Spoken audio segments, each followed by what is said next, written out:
বেচা, এই সারা জীবন যে বললো ওষুধ খাইতে, কেমনে আমি এত এই টাকার ওষুধ খামু? করি নাই বিয়া, হয় নাই বাচ্চা, ঠিক আছে? আমার সেপারেশন হয়েছিল, তখন সাথে সাথে যদি একটা বিয়ে করে ফেলতাম, আজকে দুশ্চিন্তায় আমার।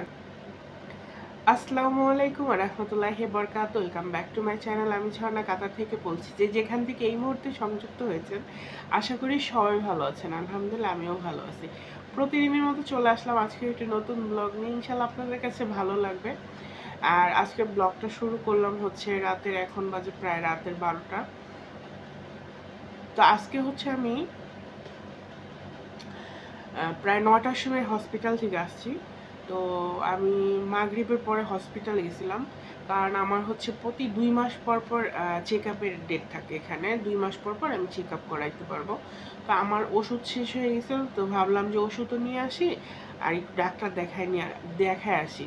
তো ডাক্তারের কাছে গেছি, পরে বেশ কিছু ওষুধ দিচ্ছে। ওষুধ মানে আমার 2 মাসের হচ্ছে ডায়াবেটিসের ওষুধ, কোলেস্টেরলের ওষুধ আর প্রেশারের ওষুধ, এটা মানে দিয়ে দেয়। আর যদি আদার্স কোনো ওষুধ লাগে তাহলে সেটা আমি ডাক্তারকে বললে ডাক্তার আবার ওই সময় মানে করে দেয়, স্লিপ লেখা দিলে আমি হচ্ছে ফার্মেসি থেকে নিয়ে আসতে পারি। তো আমার এখানে কিন্তু ডাক্তার দেখানোর সুবিধা খুবই ভালো আসলে। এখানে ওষুধ, তারপর হচ্ছে ডাক্তার, সব কিছু অনেক ভালো সুবিধা। যেটা হসপিটাল এত সুন্দর, মানে বাংলাদেশে হসপিটালে গেলে তো মানে সুস্থ মানুষ অসুস্থ হয়ে যায়, আর এখানে হসপিটালে গেলে অন্য সব বাদ দিলাম, শুধু ফ্লোরের দিকে তাকায় থাকলে মনে হয় যে এত চকচকা, মানে যেটা আর হসপিটালের ভেতরে ভিডিও করার রুলস নাই, এই জন্য আমি ভিডিও করি না। কারণ যেটা রুলসের বাইরে সেটা না করাটাই ভালো। তো আমি আপনাদেরকে দেখাইতেছি কি কি ওষুধ নিয়ে আসছি। বিশাল ওষুধ, এই দুটো হচ্ছে আমার ডায়াবেটিসের ওষুধ 2 মাসের। এটা 1 মাস আর এটা 1 মাস, 30টা করে ভিতরে ট্যাবলেট আছে। তো এই দুইটা ওষুধের দাম নিচে হচ্ছে 100 রিয়াল, এই কাতারের 100 রিয়াল। আর এটা হচ্ছে একটা ভিটামিন ডি, ঠিক আছে? এটা হচ্ছে সপ্তাহে একদিন খেতে হয়। এরকম করে আমাকে 2 মাস খেতে হবে আর কি, এটা সপ্তাহে একদিন খেতে হবে এটা। আর এই দুটা হচ্ছে আমার কোলেস্টেরলের ওষুধ, এই দুটা, এই যে কোলেস্টেরলের ওষুধ। এইখানে হচ্ছে 3 পাতা 3 পাতা 6 পাতা ওষুধ আছে। এই 6 পাতা ওষুধ হচ্ছে 2 মাসের জন্য।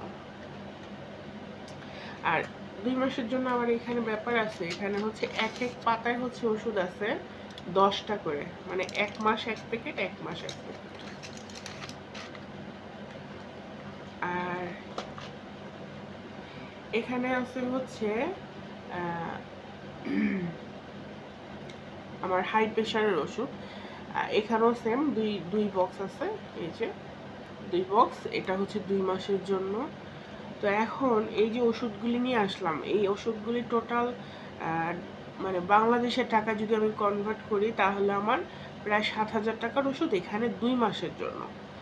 তো আমি আজকে দুপুরবেলা ম্যাডামের সাথে গিয়ে বলতেছি, ম্যাডাম আমার তো ওষুধ নাই, ওষুধ আনতে হবে। তো এখানে আবার টাকা মানে ক্যাশ টাকা নেয় না, এখানে হচ্ছে ওষুধ কেনার পরে আপনার হচ্ছে ব্যাংক কার্ড হচ্ছে শো করাইতে হয়, ব্যাংক কার্ডের মাধ্যমে টাকা ওনারা নেয়। তা আমি বলছি কার্ডটা দেওয়ার জন্য আমার ম্যাডামকে বলছি আমি ওষুধ আনতে যাব। তো তখন আবার আমি বলতেছি যে ম্যাডাম আমি একটু আমার ফুল বডি চেক আপ করবো, কারণ হচ্ছে আমার মনে হইতেছে আমার কিডনির এখানে ব্যথা করে, আমার আসলে কোমরে এখানে ব্যথা করতে, মানে মনের মধ্যে খুঁতখুঁটি এটা সেটা চিন্তা ভাবনা, লিভারটা চেক করার ইচ্ছা আছে, যেহেতু আমি পান খাই, জর্দা খাই। হ্যাঁ, এখন তো ডায়াবেটিস হয়ে গেছে, কোনখান থেকে কোন দিকে কি মোড় ঘটে বলা যায় না, এর জন্য একটু শিওর হওয়ার জন্য আমি চাইছি যে আমি চেক আপ করাবো। তো আমার ম্যাডাম বলতেছে, ঝর্ণা এই তোর হেলথ সেন্টারে চেক আপ না করে প্রাইভেট স্পেশাল হসপিটালে চেক আপ করা। আমি বলতেছি এই স্পেশাল হসপিটালে চেক আপ করলে তো বাবা অনেক টাকা নেব। ঝর্ণা তুই যদি তোর যদি কিছু হয়ে যায়, মরে যাস, তোর এই টাকা পয়সা কে খাইব? আমাকে খাওয়ার লোক কে অভাব আছে নাকি? পরে বলতেছে তোর আব্বা আম্মারে কে দেখবো, তোর সন্তান আদি। ম্যাডাম আবার জানে না যে আমার সন্তান নাই, আমার যে ভাস্তি ওরাই আমার সন্তান হিসেবে উনি জানে আর কি। তো আমি বলছি আল্লাহ দেখবো, আমি টাকা পয়সা খরচ করবো না, যদি হেলথ সেন্টার হেলথ কার্ডের মধ্যে চেক আপ করানো যায় তাহলে করবো। তো বিকেলবেলা যখন আমাকে কার্ডটা দিল, কার্ড দিয়ে বলতেছে ঝর্ণা এই যে কার্ড দিলাম, তুই ওষুধ আনিস আর প্রাইভেট হসপিটালে যা তুই তোর ফুল বডি চেক আপ করাইস। পরে আমি যে না মামা, এই হেলথ সেন্টারেই করবো। তো হেলথ সেন্টারে শুধু ব্লাড টেস্ট করব, আর প্রাইভেটে গেলে তোর আলট্রাসোনোগ্রাম করব, ইসিজি করবো, এটা করবো এটা করবো। আমি তো কি সমস্যা নেই, আল্লাহ ভরসা। তো যাই হোক, তো হসপিটালে গেলাম, যাওয়ার পরে হচ্ছে আমি আমার ওষুধ নিলাম আর ডাক্তারকে বললাম যে আমি তো ফুল বডি চেক আপ করাইতে চাই। তো বললো যে কি কি চেক আপ। তো আমি বললাম যে আমার কিডনিটা আমি টেস্ট করতে চাই, দেন আমার লিভারটা চেক করতে চাই, হার্টটা চেক করতে চাই, এবং ব্লাডে কোনো ইনফেকশন, যেমন আমার কি বলে এটাকে, হরমোনাল প্রবলেম আছে, হ্যাঁ হরমোনাল যে প্রবলেমগুলি এগুলি আমি সব চেক করতে চাই। তখন সে আমাকে আগামীকালকে সকালবেলা একটা অ্যাপয়েন্টমেন্ট দিল যে কালকে মানে খালি পেটে সকালবেলা ভোরে গিয়ে আমি যেন সেখানে ব্লাড দিয়ে আসি। আর ব্লাড রিপোর্টটা হচ্ছে আমাকে আনতে বলছে হচ্ছে রবিবার দিন সন্ধ্যায় গিয়ে। তো আমি ম্যাডামরে বললাম যে এই মানে রবিবার কেন, মানে শনিবার কি না, ওই সময় অনেক ঝামেলা থাকে, আর যেহেতু এটা অনেকগুলি রিপোর্ট, তো আমার মনে হয় যে ওই দিন আসলেই ভালো। তখন আমি বললাম যে আচ্ছা ঠিক আছে। তা আমি আবার জিজ্ঞেস করলাম এই যে ম্যাডাম এত ওষুধ খাইতেছে, আমাকে আবার জিজ্ঞেস করছে যে ডায়াবেটিস কতদিন ধরে। আমি বললাম প্রায় 1.5 বছর তো হয়েই গেছে। তো আমি বলতেছি যে ম্যাডাম এই ওষুধ কি কতদিন খাইতে হবে, মানে বিশেষ করে ডায়াবেটিস তো আমি জানি যে সবসময় খাইতে হবে, আর এই যে কোলেস্ট্রল, তারপরে হাই প্রেশার, পরে বলতেছে সারা জীবনই খাইতে হবে। আমি কি কর ম্যাডাম, সারা জীবন খাইতেই হইব?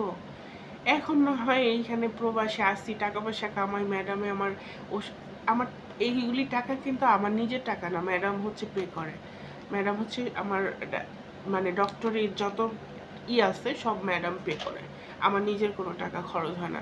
তা আমি বলতেছি, মনে মনে বলতেছি, ওই ডাক্তার মহিলাল বলতেছে না যে এই সারা জীবন হচ্ছে আমি এই ওষুধ কেমনি খাবো, এখানে নয় কাজ করি, ম্যাডাম টাকা পয়সা দেয়, আমি ওষুধ খরচগুলি করতে পারি। বাংলাদেশে যে আমি কি করবো, কেমনে ভাতই খাবো না ওষুধই খাবো, কোনটা খাবো? আমি এটা নিয়ে খুব একটা দুশ্চিন্তায় পড়ে গেছি। এখন বাজে রাতের, বিশ্বাস করেন, রাতের 12:30 কি 1টা, এই সময় আমি ভিডিওটা করতেছি। আমি এতক্ষণ ধরে ভাবতেছি আচ্ছা এই সারা জীবন যে বললো ওষুধ খাইতে, কেমনে আমি এই টাকার ওষুধ খাবো? করি নাই বিয়া, হয় নাই বাচ্চা, ঠিক আছে, তাহলে আমি বৃদ্ধ হয়ে গেলে ওষুধের টাকা আমি কই পাবো যতদিন বাঁচি? তখন আমার মনে মনে একটা কথাই আসলো যে ভুল করে ফেলছি, অনেক বড় ভুল করে ফেলছি। যখন আমার সেপারেশন হয়েছিল তখন সাথে সাথে যদি একটা বিয়ে করে ফেলতাম, আজকে দুশ্চিন্তায় আমার ঘুম হারা হওয়া লাগতো না। এখন আপনারা জিজ্ঞেস করতে পারেন ঝর্ণা তুমি কিসের দুশ্চিন্তা করতেছো? আমি এটাই চিন্তা করতেছি, আমি তো আগে ভাবছি আর আমার একলা একটা পেট আমি এমনি চালাইতে পারবো, এটা কোনো ব্যাপারই না। একটা একলা মানুষের একলা একটা পেট, এটার জন্য কোনো ভাবনারই দরকার নেই। এখনকার যুগে কি না খেয়ে কেউ মরে? কিন্তু যে আমার এই যে এই ওষুধের চিন্তা মাথায় আসছে, আমার অনেক টেনশন হইতেছে যে আমি বাংলাদেশে যাইয়া কেমনে এত টাকার ওষুধ খাম? প্রতি মাসে যদি 10-12 হাজার টাকার ওষুধ লাগে, আমি ভাত খাবো না ওষুধ খাবো? তখন আমার মনে হইল আরে সঠিক সময় সঠিক ডিসিশনটা যদি নিতে পারতাম, তাহলে আজকে এইটা নিয়ে আমাকে টেনশন করতে হইতো না। সেই সঠিক ডিসিশনটা হয়েছে যদি একটা বিয়ে করে ফেলতাম ওই সময় 2014 সালে, যে সময় থেকে আমি বিদেশ শুরু করি, সেই 2014 সালে যদি আমি একটা বিয়ে করতাম, আজকে জামার মাথার উপরে বৈশা জামার টাকা দিয়া প্রতি মাসে ওষুধ কিনা খেতাম, কোনো টেনশন ছিল না, কোনো চিন্তা ছিল না, কোনো ভাবনাই ছিল না। এই যে এখন আমি শুধু শুধু টেনশন করে আমার প্রেশারটা হাই করতেছি, এই হাইও করা লাগতো। জামাই আমার বিয়ে করছে, আমি হ্যার ঘর সংসার করি, হ্যার আমার ভরণ পোষণ সে দিতে বাধ্য, তাই না? তাহলে আমার কি 10,000 টাকা লাগুক না 20,000 টাকা লাগুক, এটা হ্যাঁ বুঝবো। আমার এত টেনশন, আমার ওষুধ দরকার ওষুধ না দিবা, ঠিক না? এখন আমি কারে কমু যে আমার ওষুধ দরকার ওষুধ না দিবা? কার ঘাড়ে বসে আমি ওষুধটা খাবো? এই চিন্তায় আমার খুবই খারাপ লাগতেছে। এর জন্য ভাবলাম একটা ভিডিও বানায় ফেলি এটা নিয়ে। সঠিক সময় সঠিক ডিসিশন নিতে আমি ভুল করছি, কিন্তু আপনারা কেউ ভুল করেন না। এখন আমি চাইলে কি আর সঠিক ডিসিশন নিতে পারবো? সম্ভব না, এখন আর সম্ভব না, সময় ফুরিয়ে গেছে, সময় চলে গেছে, অসুখ বিসুখে ধরে ফেলছে। এখন একটা বিয়ে শাদী কইরা নিজের জানি চলাইতে পারে, নিজের ওড়নাটা ধুইতেই কষ্ট লাগে, আরেকবার কাপড় চোপড় ধুমু কেমনে, হাড়ি পাতিল ধুমু কেমনে, রান্না বাড়ি করবো কেমনে? সম্ভব না। এর জন্য বলছে দিন থাকতে হাইটটা যাও, সময় থাকতে রাইখা খাও। গুরুত্বপূর্ণ কথা। যাই হোক, সত্যি কথাই আমি আসলে এটা নিয়ে টেনশন করতেছি। যদি প্রতি মাসে আমার 10-12 হাজার টাকার ওষুধ লাগে, আমি এই টাকাটা পাবো কোথায়? এটা নিয়ে আমার খুব একটা মাথার মধ্যে। আরে ওষুধ ওষুধ ওষুধ যদি না লাগতো তাহলে আমি ঝর্ণা রাজার হালে চলবো। কারণ একটা মানুষ, আমি খাবার খরচ অ্যারেঞ্জ করা, তারপর হচ্ছে ওষুধ, এটা আমার জন্য অনেক টাফ হয়ে যাব। এর জন্য আমি ভাবতেছি আল্লাহ যদি কোনোভাবে আমাকে মাফ করে দিত অসুখ বিসুখ থেকে, অসুখ বিসুখ যদি আমার শরীর থেকে নিয়ে নিত, কিভাবে যে ঢুকলো। আজকে ডায়াবেটিস মাপছি, গত 2 মাস আগে যখন ডায়াবেটিস মাপে আসছি, 2 মাস আগে মানে প্রায় 6 মাস পর্যন্ত আমার ডায়াবেটিস ছিল 6 পয়েন্টে, আজকে মাপছি 8.5, মানে 8.5 ছিল। ডায়াবেটিসও মোটামুটি হাই, তো 8.5 তো মোটামুটি ভালোই, ওষুধ খাওয়া রানিং অবস্থায়। তবে ভরা পেটে মাপছি, দুপুরবেলা তো লাঞ্চ করছি, লাঞ্চ করে সন্ধ্যার দিকে গিয়ে মাপছি না, তখন ভরা পেট ছিল। তো 8.5 হচ্ছে আমার ডায়াবেটিস ছিল। প্রেশার নর্মাল, প্রেশার সমস্যা, প্রেশার ওষুধ খেতেছি, প্রেশার হাই হবে কিভাবে? কিন্তু এখন যদি মাপি এই মুহূর্তে, তাহলে প্রেশার হাই। কারণ যখন শুনছি সারা জীবন ওষুধ খাইতে হবে, আর এই টাকাটা আমি কোথা থেকে অ্যারেঞ্জ করব, সেটা শোনার পর থেকে আমার মাথাও ঘুরতেছে, শরীরও ঘুরতেছে, আর টেনশনও হইতেছে। আল্লাহ, যদি আজকে বিয়েটা করতাম, হ্যাঁ, তাহলে তো জামার কান্দে বইয়া, হ্যাঁ, অন্তত ওষুধটা তো খাইতে পারতাম জামার টাকায়, নিজের এত টেনশন করা লাগতো না। তো আমি এটা নিয়ে খুবই টেনশনে আছি। আপনারা আমার জন্য দোয়া করবেন, আল্লাহ যেন আমার এই টেনশনটা হালকা করে দেয়। আর আল্লাহ অবশ্যই না অবশ্যই কোনো একটা পথ তো বেরই করবে, তাই না? ওষুধ যদি লাগে, ওষুধ তো খাইতে হবে, ভাত না খাইলেও তো ওষুধ খাইতে হবে সুস্থ থাকার জন্য। তো আল্লাহ ভরসা, বাকিটা আল্লাহর উপরে ছাইড়া দিলাম। আল্লাহ রিজিকের মালিক, সব কিছুর মালিক।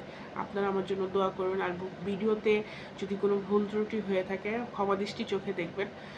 সবাই ভালো থাকবেন, সুস্থ থাকবেন। আজকের মধ্যে এখানেই শেষ করে দিচ্ছি, আর বেশি লম্বা করব না। আর যদি ভালো লেগে থাকে প্লিজ একটা লাইক করে দিবেন। যারা এখনও সাবস্ক্রাইব করেন আমার চ্যানেলটা সাবস্ক্রাইব করে দিবেন। যারা অলরেডি করেছেন আপনাদেরকে অনেক ধন্যবাদ, অনেক ধন্যবাদ। আগামীতে আবার নতুন কোনো ভিডিও নিয়ে চলে আসবে।